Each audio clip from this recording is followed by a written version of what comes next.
Hello people, in this video let us look at this topic, health information. So it is a good thing. So let us make it like this, health information. So what is it? It's a mechanism for collection, processing. So you collect some data, process it, analyze it and transmit this information which is required for organizing and operating the health services and also for doing research and training. A very standard definition for any information collection. Okay, so what is it? It's a mechanism of collecting, processing, analyzing the data, transmission of the information for organizing, operating health services to do research and training. So that is health information. So what do you mean by data and what do you mean by information? Data is something that is raw. So you just collect some numbers, but it doesn't make any sense. It makes very little sense. Then what you do, you convert this data, you analyze it, you transform it, you make all these charts and you see the trend is increasing, decreasing, you link things and then you understand, you summarize. That becomes information. Information has information. Exactly. It's more useful. So basically you go to a hospital, they collect your data, they collect your information, etc. So what are the requirements that have to be satisfied by these health information systems? So these health information systems should be population based. They should have some, they should not have some unnecessary data.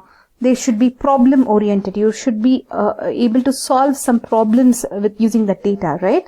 So they should have some functional and operational terms. Right? What are the terms like episode of the illness, the laboratory test, the treatments that were given, the outcome, etc. Right? So there should be some functional and operational terms. You should be expressing them imaginatively. Right? Charts, tables, percentages, all those beautiful graphs and sketches that you can make, how it is going up and how it's going down, the diseases are going down, etc. The system should make provision for feedback of data. Okay, so some feedback mechanism also required, feedback of data. Okay, so this is the WHO requirement. What and all are the requirements? So till now, what and all we saw? We saw health information system, what the definition is. We saw the difference between data and information. Now we are looking at the requirements as per WHO. It should be what, some functional terms should be there, operational terms should be there. Basically, it should be problem oriented. Unnecessary data should not be there. What was the first one? The first point we saw was it should be population based. Okay, this looks like I will forget this word, population based. Okay, then you should be able to express it imaginatively, tables, charts, percentages, etc. So avoid the unnecessary data. Okay, avoid the unnecessary data. Okay, then lastly they have said feedback, make provision for feedback of data. Okay. Now, what are the components of health information system? Components, okay. Here there are very, very specific terminologies. Components are different. Sources are different. Now, components, what are components? Demography. Demography means what? The study of the people, right? So you will have population study. That's like the growth rate, the population growth rate, fertility rate, birth rate, death rate, right? What else you would like to know? That's all. Okay, then coming to vital events. What will the vital events be? Vital events will be like birth, death, marriage, divorce. So many things are vital events. Okay. Then these are components. Okay. Environmental health statistics. Environmental health statistics. Health status, mortality, morbidity, disability, quality of life. Health resources. What are the facilities, beds, manpower, utilization of these health services. You should know how many admissions were there, what was the waiting list for the people, what is the outcome of a medical care. So you gave some treatment and how did that turn out. Then coming to financial costs, how effective, I mean how cheap, how costly.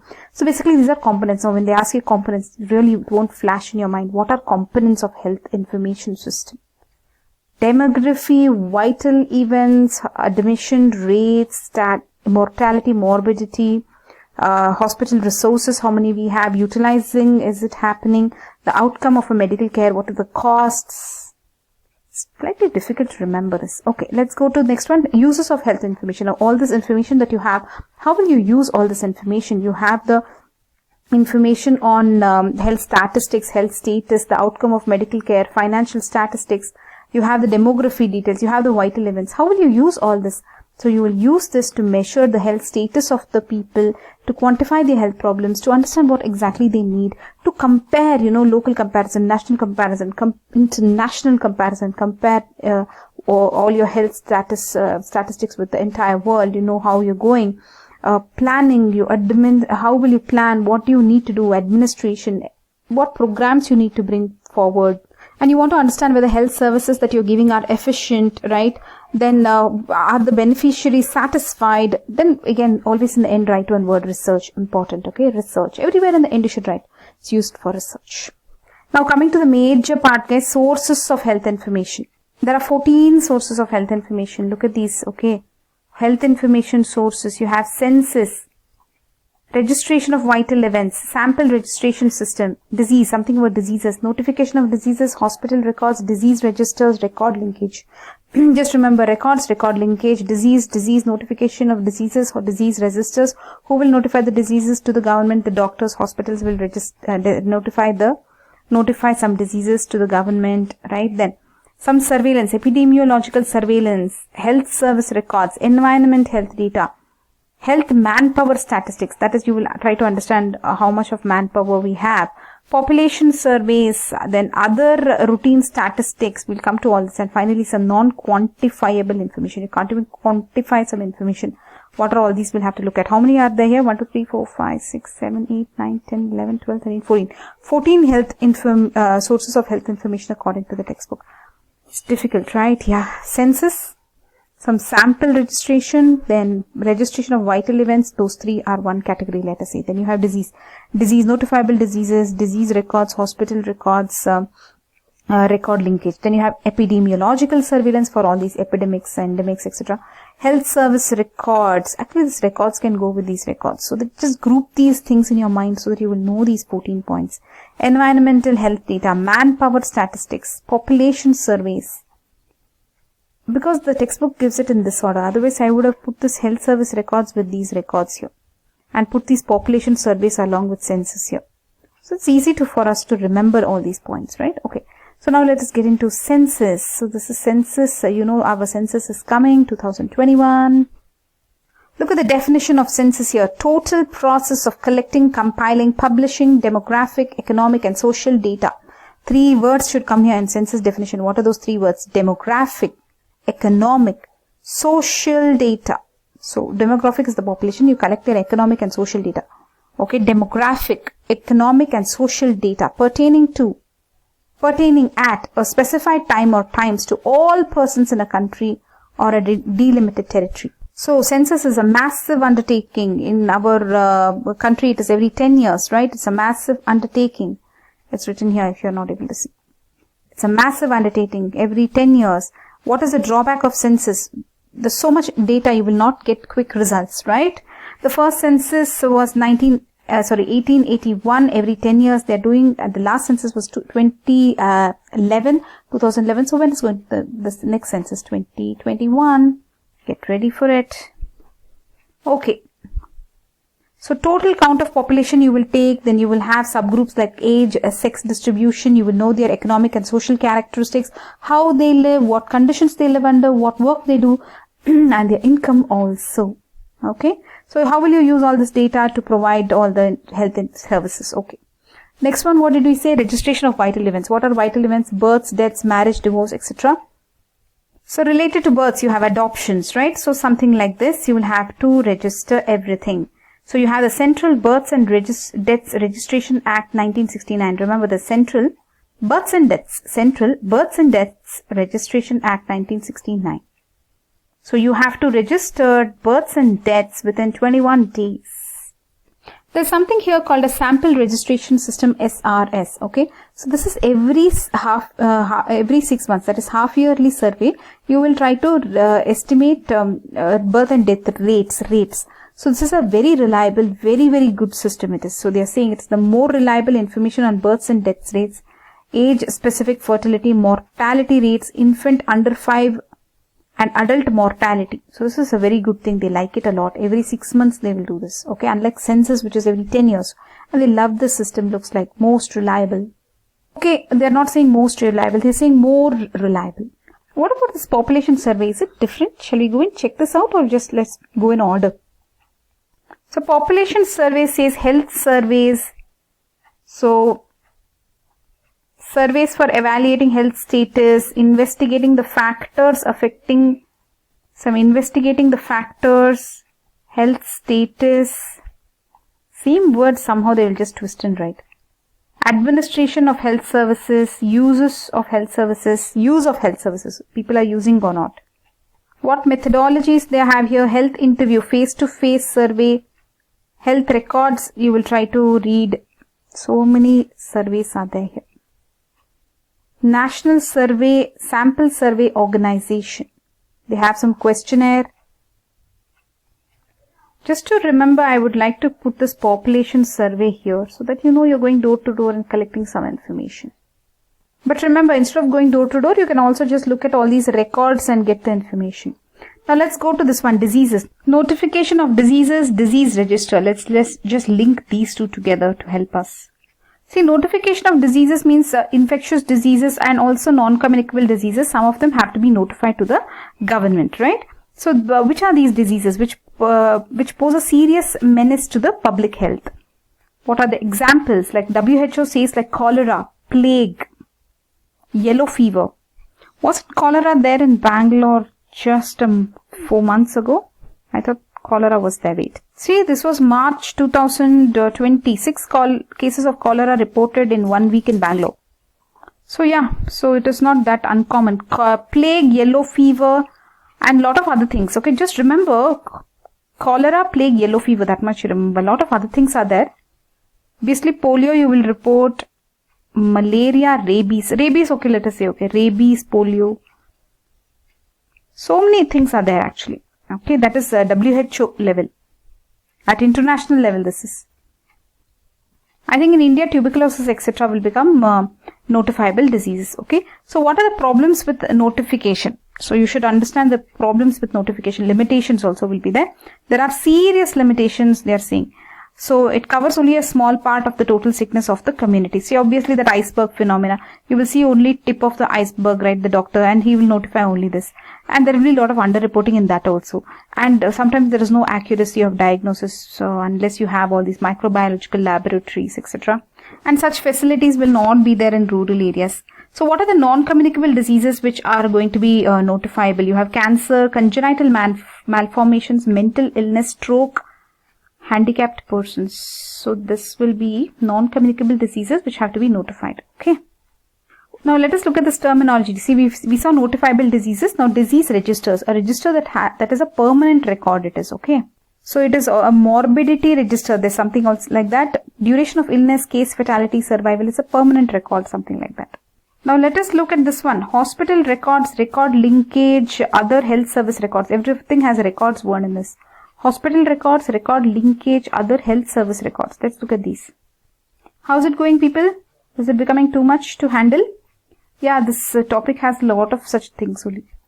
Hospital records, hospital data, it constitutes basic and primary source of information. This is just tip of the iceberg because hospital will get only clinical cases.